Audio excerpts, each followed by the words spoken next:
Hello hello hello guys. तो आप सभी का फिर से एक बार स्वागत है राइजिंग ऑफिसर्स के यूट्यूब चैनल पे।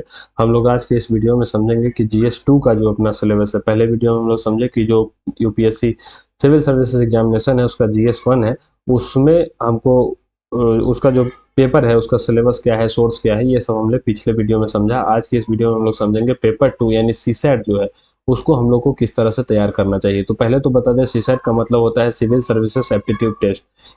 इसमें आपको क्या है कि मिनिमम 33% लेके आके आपको क्वालिफाई करना पड़ता है इस पेपर को। This is a qualifying paper, यहाँ लिखा है गाइस, ठीक है। तो ये क्या है, पेपर 200 मार्क्स का होता है। पहले तो बता दें 200 मार्क्स का होता है। इसमें 80 क्वेश्चंस पूछे जाते हैं, ठीक है। और 80 क्वेश्चन जो है ऑब्जेक्टिव टाइप होता है। और इस ऑब्जेक्टिव टाइप क्वेश्चन से आपको क्या है, लगभग 33% यानी 66 मार्क्स होता है, जो कि आपको 67 मार्क्स मिनिमम लाना पड़ेगा, जिससे आप इस पेपर को क्या है, क्वालिफाइंग कर पाएंगे। तो this is the details about paper. अब हम लोग चलते हैं सिलेबस की ओर। सिलेबस से पहले हम लोग क्या है कि एक और नोट ये वाला पढ़ लेते हैं। Mandatory for the candidate to appear in both examination. Candidate को दोनों एग्जाम में अपियर होना बहुत जरूरी होता है। क्यों जरूरी होता है कि अगर आप दूसरे एग्जाम में अपियर नहीं होते हैं तो जीएस 1 का जो आप एग्जाम देते हैं उसका कॉपी चेक नहीं होगा और आप एबसेंट माने जाएंगे। यहाँ पे लिखा है डिस्क्वालीफाई, आप इस तरह से डिस्क्वालीफाई होंगे। ई और C does not in appear in both examination, मतलब आपको कंसीडर किया जाएगा कि आप एग्जाम में आए ही नहीं थे, ऐसा कुछ मामला है। तो कुल मिला के भाई देखो, पढ़ना ये सब ज्यादा पढ़ने का जरूरत नहीं है। देना है तो दोनों पेपर देना, नहीं देना है तो एक भी नहीं देना, ठीक है, ओके। अब हम लोग सिलेबस की बात करें तो सिलेबस में कॉम्प्रीहेंशन पूछा जाएगा, interpersonal skill including communication skill. ये कॉम्प्रीहेंशन इसलिए पूछेंगे कि आपको उससे पता चले कि आपका कम्युनिकेशन स्किल वगैरह सही है या नहीं। आपके सामने कोई कुछ बोल रहा है लंबा चौड़ा सा, तो उसको कम्प्रीहेंड आप कर पा रहे हैं, समझ पा रहे हैं या फिर नहीं समझ पा रहे हैं। रीजनिंग पूछा जाएगा, logical reasoning and analytical ability पूछा जाएगा, decision making and problem solving. इससे उनको पता चलेगा कि आप डिसीजन ले पा रहे हैं, प्रॉब्लम सॉल्व कर पा रहे हैं या नहीं। जनरल मेंटल एबिलिटी के कुछ क्वेश्चंस पूछे जाएंगे। नंबर सिस्टम से भी कुछ क्वेश्चन पूछे जाएंगे जो कि सब क्लास 10th लेवल का होगा।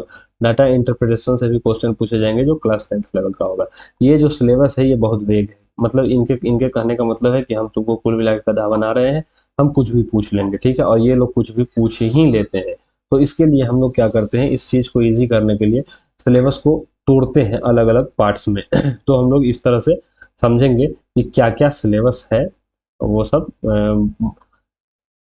डिफ्रेंशिएट करने के बाद। तो पहले तो हम लोग समझ लें ये कॉम्प्रीहेंशन के बारे में, कि कॉम्प्रीहेंशन में क्या होता है और किस तरह से क्वेश्चन पूछा जाता है। तो बात करें अगर हम लोग कॉम्प्रीहेंशन का, तो कॉम्प्रीहेंशन में इंग्लिश या इंग्लिश और हिंदी में कॉम्प्रीहेंशन दिया रहता है। आपको उसको पढ़ना है, समझना है, और उससे जो क्वेश्चंस पूछे जाते हैं वो आपको बताना है। इससे लगभग 27 क्वेश्चंस आता है। 27 क्वेश्चन में जो लोग मैथ्स और रीजनिंग में जिनका हाथ तंग है वो लोग क्या करते हैं कि इसको बहुत अच्छा कर लेते हैं और इससे लगभग 22 से 25 क्वेश्चन सही करने का कोशिश करते हैं। अगर 22 से 25 क्वेश्चन सही कर लेते हैं तो कुल मिलाकर क्या है, आपको लगभग कितना 66-67 मार्क्स लाना है। माने 30 क्वेश्चन, 27 क्वेश्चन ही अगर आप सही करते हैं तो आप इस पेपर को क्वालिफाई कर जाते हैं। तो उस तरह से इधर वो लोग ज्यादा स्कोर करने का कोशिश करते हैं जिनका मैथ और रीजनिंग तंग रहता है, ठीक है। तो कॉम्प्रीहेंशन, तो कुल मिलाकर बात क्या है कि आपको कॉम्प्रीहेंशन का अच्छे से तैयारी करना चाहिए, अच्छे से प्रैक्टिस करना चाहिए। ये जो जो कॉम्प्रीहेंशन वाला पार्ट है वो टोटली प्रैक्टिस का पार्ट है। आप जितना प्रैक्टिस करेंगे उतना ज़्यादा अच्छा होगा। इसके लिए आप कोचिंग वाले जो टेस्ट चलवा रहे हैं उससे कर सकते हैं, या फिर प्रीवियस ईयर क्वेश्चंस जो हैं 5-7 साल का, वो उसका कॉम्प्रीहेंशन उठा के सॉल्व कर सकते हैं, जिससे आपका क्या है, प्रैक्टिस अच्छा खासा हो जाएगा।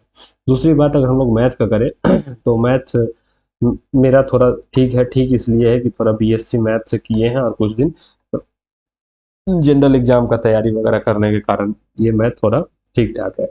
मैथ के लिए अगर हम लोग सोर्स की बात करें तो एक राकेश यादव सर है, उनका जो एक करियर बिल करके संस्थान है, उनके एप्लीकेशन पे ऑनलाइन एक जो कोर्स है वो 2 साल से रन करवा रहे हैं, जिसका नाम है, कुछ नाम है कोर्स का नहीं पता गाइज, 2000 शायद उसका फीस है। आप लोग उनको उसको लेके पढ़ सकते हैं। ये कोई रिकमेंडेशन वीडियो नहीं है, स्पॉन्सर्ड वीडियो नहीं है, हम इसलिए आपको बता रहे हैं कि हम भी 2000 दे के ही उनसे पढ़ रहे हैं।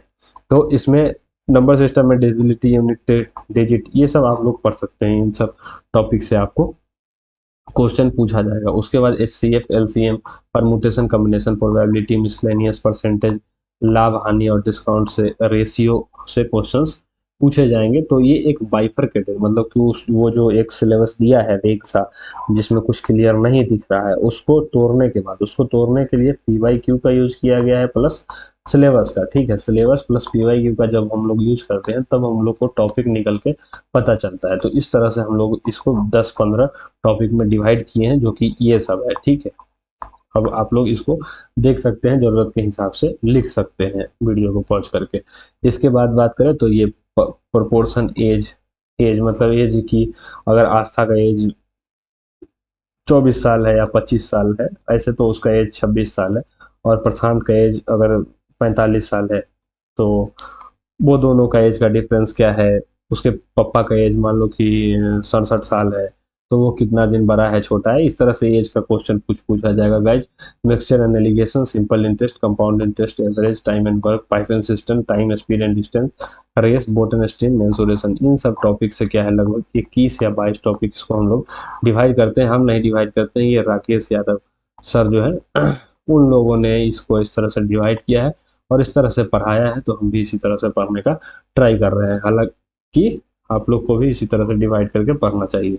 रीजनिंग की बात कर ले तो रीजनिंग में alphabetical and alpha numeric series, coding, decoding, syllogism, direction sense, मतलब कि अगर आस्था घर से निकली है 5 किलोमीटर पश्चिम चली, फिर 6 किलोमीटर पूर्व चली और फिर 7 किलोमीटर दक्षिण चली। ठीक है, तो फाइनली आस्था कहाँ पहुंची, ऋषिकेश पहुंची कि वृंदावन पहुंची कि जयपुर पहुंची। तो वो सब इस तरह का क्वेश्चन पूछा जाएगा और वो कितने कितना डिस्टेंस ट्रेवल की, ये ब्लड रिलेशन से क्वेश्चन पूछा जाएगा कि अगर आस्था का हस्बैंड प्रशांत है, ठीक है, और प्रशांत का जो पुत्र है उसका नाम है कुछ भी मान लो गाइस, अभी पुत्र है नहीं उन लोगों का, लेकिन मान लेते हैं पुत्र है, तो उनके जो सन है उनका नाम है Mahendra.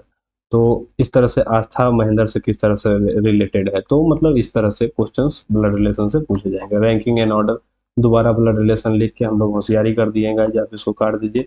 Letter series analogy, clock and calendar, clock घड़ी से, कि अगर 9 बजे घड़ी जो है घड़ी का घंटा और मिनट का सुई 90 डिग्री का एंगल बनाता है, तो 10 बजे कितना का एंगल बनाएगा। कैलेंडर फिर से वही कि इसका जन्म इस दिन हुआ है, मतलब कि 7 जनवरी को अगर संडे है तो फिर 15 फरवरी को क्या होगा। इस तरह का क्वेश्चन जो है कि पूछा जाएगा। डाइस से Venn diagram, counting of figure cube and cuboid, इन चीज़ों से क्या है क्वेश्चन पूछे जाएंगे।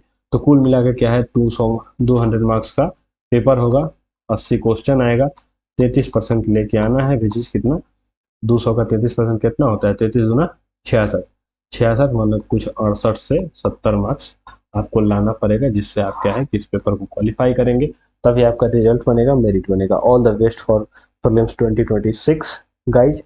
आप इसके लिए, हाँ तो सोर्स की बात कर ले, रीजनिंग के लिए भी आप कैरियर विल का जो टीचर हैं वो उनका नाम है पीयूष सर, उनको फॉलो कर सकते हैं और इस हिसाब से तैयारी वगैरह कर सकते हैं। हालांकि हमें लगता है कि राकेश यादव और पीयूष सर को ब्लाइंडली फॉलो करके तो आप यूपीएससी का ये सब क्वेश्चन सॉल्व नहीं कर पाएंगे, लेकिन ठीक है कहीं 50-60% आपको गेम समझ में आ जाएगा। क्योंकि जो पेपर है, अगर हम लोग प्रीवियस ईयर की बात करें तो उसमें सिर्फ सीधा क्वेश्चन नहीं पूछा जाता, थोड़ा घुमा के उसमें भी ये लोग लॉजिक लगवाते हैं। अगर आप उसमें लॉजिक वगैरह अप्लाई करेंगे तभी जो है कि क्वेश्चन बनेंगे। लेकिन ठीक है 50-60% भी अगर आप कर पाते हैं तो which is enough for C set.